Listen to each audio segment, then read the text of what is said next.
Welcome to The Explainer. So today we're diving straight into the massive platform war that's pretty much dominating the creator economy right now, Substack versus Beehiiv. If you're planning to write online, or if you already have an audience you're looking to monetize, picking your platform isn't just about aesthetics or which interface feels a little cleaner. No, it is a massive, structural, financial decision, one that's going to dictate the trajectory of your business for years to come. For a long time, creators just picked whatever was popular or easy without really looking under the hood. But switching platforms later on, it can literally be a logistical nightmare. That means getting this right from day one is absolutely paramount. So today, we're breaking down the exact numbers, looking at the hidden costs, and exploring how these two drastically different business models are going to impact your bottom line.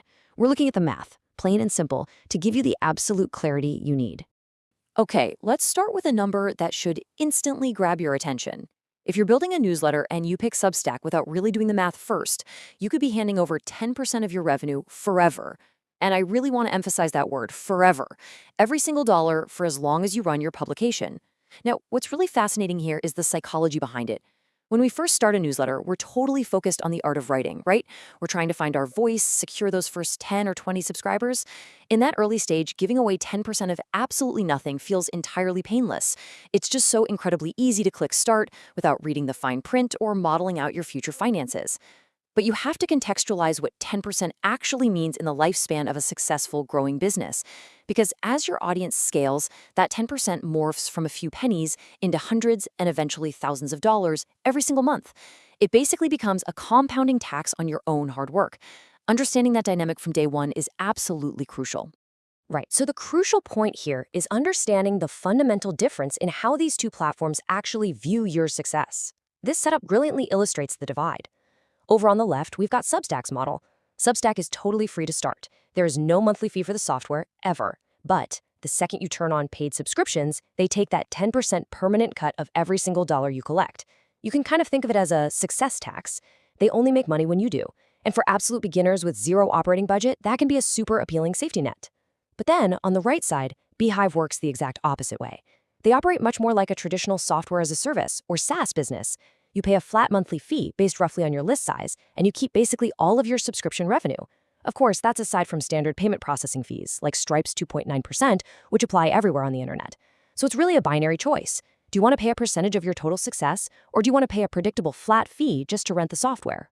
Let's see how this builds into real, tangible numbers. Because honestly, abstract percentages can be kind of hard to visualize until you apply them to a real-world milestone. Imagine you've put in the work, you've steadily grown your audience, and you finally hit a really big benchmark, $2,500 a month in subscriber revenue. Here is exactly what that looks like on your balance sheet. At $2,500 a month, Substack's cut is going to run you $325 to $375. On the flip side, Beehiiv's flat fee at that specific scale is under $60. Think about that difference for a second. You are paying over $300 more every single month just for the privilege of sending emails. What could you do with an extra $300 a month? You could reinvest it into Facebook ads to grow even faster, hire a freelance editor, or, just keep it as well-earned profit. And remember, that gap only grows as your list grows. If you jump up to $10,000 a month in revenue, Beehiiv's fee stays relatively flat, but Substack is suddenly taking a massive $1,000 from you every 30 days. But hey, the math isn't just about what you're paying out, right? It's also about what you can actively bring in.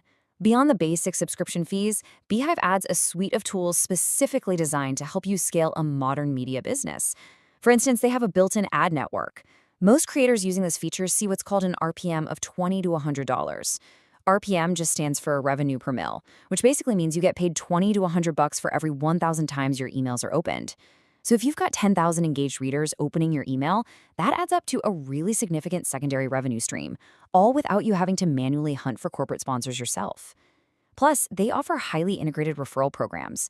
That essentially turns your existing readership into this automated growth engine, incentivizing your biggest fans to share your newsletter for premium rewards.